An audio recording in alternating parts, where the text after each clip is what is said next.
आज के समय में इंडियन मार्केट को देखता हूं ना तो 10 में से 8 कंपनी चाइनीज है और जो 2 नॉन चाइनीज कंपनी बचती है ना, एक है एप्पल, एक है सैमसंग। इंडियन कंपनी तो दूर दूर तक नहीं है। लेकिन 10 साल पहले ऐसी कहानी नहीं थी।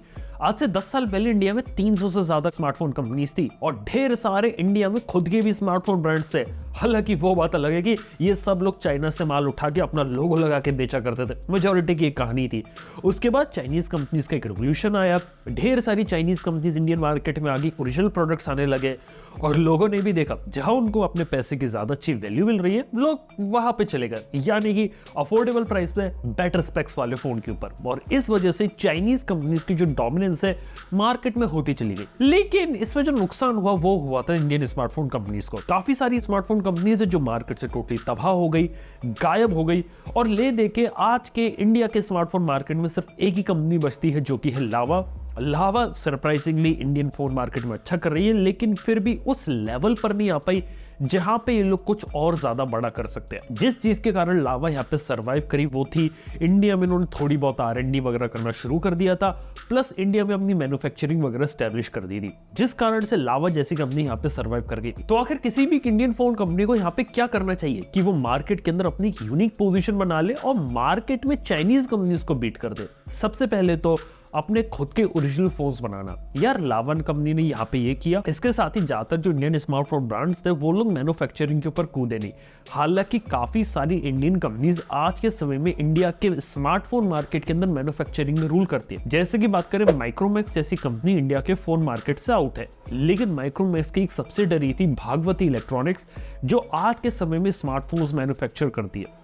सैमसंग और Xiaomi जैसी कंपनी के फोन डिक्सन टेक्नोलॉजी है जो कि इंडियन कंपनी है वो बनाती है। ऐसी लावा जैसी कंपनी भी दूसरी कंपनीज के लिए भी स्मार्टफोन्स बनाए। एक जमाने में नोकिया मोटोरोला के फोन्स भी उसने बनाए थे। ऐसे इंडिया के अंदर जो मैन्युफैक्चरिंग वाला साइड है वहां पर तो काफी अच्छी ग्रोथ हुई है। लेकिन जहां पर मुझे लगता है कि और अच्छा काम हो सकता है, पहली चीज बेटर प्रोडक्ट्स निकालने में, यानी कि प्रोडक्ट निकालो, अच्छे निकालो, प्लस ये देख के निकालो कि ऑडियंस, क्या जनता, जो कंज्यूमर है आपके, क्या उनको पसंद आएगा। एक बात बताओ, कंज्यूमर को एनालाइज करना पसंद है क्योंकि आज के समय में कंज्यूमर ये नहीं देखता कि ये फोन चाइनीज है, ये फोन नॉन चाइनीज है। कई बार वो ब्रांड देखता है, वो देखता है कि कितनी अच्छी वैल्यू उसके अंदर मिल रही है, क्या स्पेसिफिकेशन है।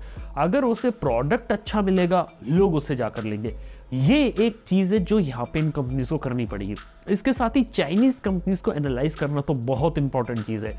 चाइनीज कंपनीज की जो ग्रोथ हुई थी वो हुई थी बेटर स्पेसिफिकेशन कम से कम रेट में लाके, और देखा तो यही मॉडल कुछ समय के लिए लावा जैसी कंपनी भी लेकर आई। अपने मोबाइल फोन्स के अंदर काफी अच्छी स्पेसिफिकेशन उसने दी, जो शेयर होता है मार्केट का वो भी काफी अच्छे तरीके से राइज किया। लावा पिछले क्वार्टर के अंदर one of the fastest growing brand था इंडिया के अंदर। लेकिन बात करें तो बाकी जगह यहाँ पे काम करने की जरूरत है। जैसे कि अगर बात करें तो 1 या 2 फोन लाने से काम नहीं बनता, आपको कंपैरेटिवली अच्छे फोन्स लाने पड़ेंगे और क्वांटिटी भी लानी पड़ेगी कि लोगों के पास कुछ ऑप्शंस हो चूज करने के लिए। आप देखिए कि चाइनीज कंपनीज यहाँ पे लगातार हर महीने कोई ना कोई कंपनी कुछ ना कुछ प्रोडक्ट निकालती रहती है। अगर हर महीने निकालेगी, 2 महीने में तो एक निकालेगी। खैर इतना एग्रेसिव होने की भी जरूरत नहीं है, लेकिन एक प्रोडक्ट कैटलॉग रखो मार्केट के अंदर कि वो कंपेटिटिव प्राइसिंग पे आपको कंपेटिटिव स्पेक्स देखने को मिले। अगली चीज होगी यहाँ पे ब्रांड वैल्यू। आज के समय में इंडिया के स्मार्टफोन कंपनीज के साथ जितनी भी पुरानी थी ना, प्रॉब्लम क्या थी पता है? किसी की इंडिविजुअल जो ब्रांड वैल्यू थी ना वो एकदम से प्रीमियम नहीं थी। सबको अफोर्डेबल सस्ता कैटेगरी का समझा जाता था। माइक्रोमैक्स की बात करें तो माइक्रोमैक्स के भी फोन 20,000 रुपए के ऊपर गए नहीं और जो भी गए थे वो कोई कमाल नहीं दिखा पाए। लावा जैसी कंपनी भी अच्छा करती है, लेकिन प्रॉब्लम ये कि 10,000 के नीचे ही उसके जो फोन्स होते वहां पर ही वो अच्छा कर पा रहे हैं। इसके साथ ही बात करें तो लावा कंपनी के लिए भी मुश्किल हो जाती है 20,000 के ऊपर फोन बेच पाना। तो यहाँ पे सॉल्यूशन मैंने सोचा वो है कि यहाँ पे एक सब ब्रांड को इंट्रोड्यूस किया जाए। लावा ने जोलो नाम का एक सब ब्रांड इंट्रोड्यूस किया था। अगर उसका कमबैक करे बहुत अच्छी चीज हो सकती है। सब ब्रांड का यूज करके ये लोग महंगे कैटेगरी के फोन्स बेच सकते हैं। आज के समय में मैं देख रहा हूँ 20,000 से 30,000 का मार्केट गर्म हो रहा है और वहां पे इन कंपनीज को अपने जो प्रोडक्ट्स होते हैं वो ज्यादा से ज्यादा लाने चाहिए।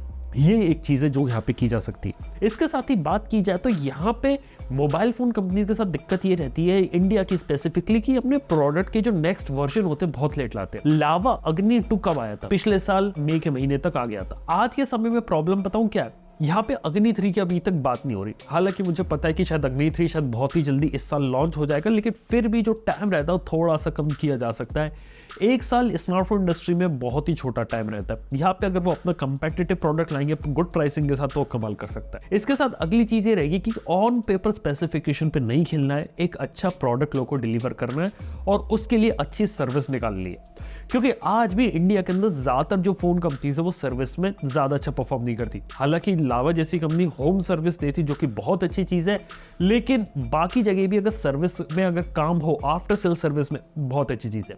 इसके साथ ही जो देखा मैंने लोगों की प्रायोरिटी बदलती रहती है और one of the core priority जो कभी चीज नहीं हुई लोगों की वो थी कैमरा लोगों को अच्छा चाहिए, वहां पे काम किया जा सकता है। इसके साथ ही देखा तो यहाँ पे एक हाई परफॉर्मेंस डिवाइस की रिक्वायरमेंट है, एक ऐसा डिवाइस जो ऑलराउंडर हो। और मैंने एक बात देखी यहाँ पे कि लोग यहाँ पे डिमांड करते क्लीन सॉफ्टवेयर की, यानी कि आज के समय में ब्लोटवेयर सबसे बड़ी प्रॉब्लम है और क्लीन यहाँ पे यूआई होना बहुत ज्यादा जरूरी है। लावा जैसी कंपनी ने क्लीन यूआई रख के अच्छा काम किया। एक जमाने में जब माइक्रोमैक्स जिंदा थी तब भी उसके मोबाइल फोन में क्लीन यूआई आता था। ये एक ऐसी चीज है जिसको और ज्यादा प्रमोट किया जाना चाहिए। लेकिन इसके साथ ही बारी आती है सॉफ्टवेयर अपडेट की।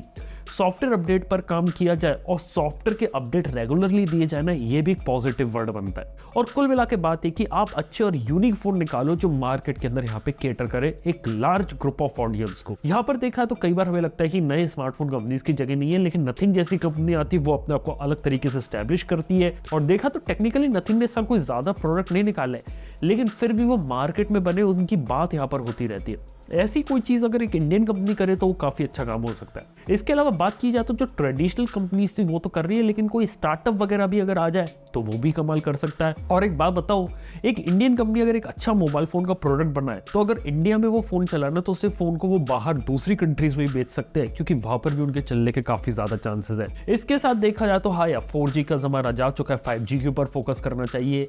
अगर फोन के अंदर खुद की बनाई हुई कोई AI वगैरह डाले तो वो भी एक चीज हो सकती है। और कुछ इनोवेशन करे, क्वालिटी प्रोडक्ट निकाले, R&D करे, जिसकी कमी थोड़ी सी है यहाँ पे ना। अगर ये सारी चीजें यहाँ पे सॉल्व होती है ना तो हाँ यार एक इंडियन स्मार्टफोन कंपनी का यहाँ पर एक कमबैक हो सकता है। तो हाँ यार ये कुछ ऐसी चीजें थी यहाँ पे जो मेरे को लगता है कि इंडियन स्मार्टफोन कंपनी यहाँ पे आ सकती है और एक अच्छा कमबैक यहाँ पे कर सकती है। बाकी आप लोग बताइए कि आपकी नजर में एक कमबैक होना पॉसिबल है किसी भी इंडिया की स्मार्टफोन कंपनी का? नीचे कमेंट में अपनी जरूर बात बताना। वीडियो अगर आप लोगों को भी इंटरेस्टिंग लगा, पसंद आया तो प्लीज सब्सक्राइब करना। थैंक यू बने रहने के लिए। मैं आप चलता हूँ नेक्स्ट वन के अंदर। Good bye.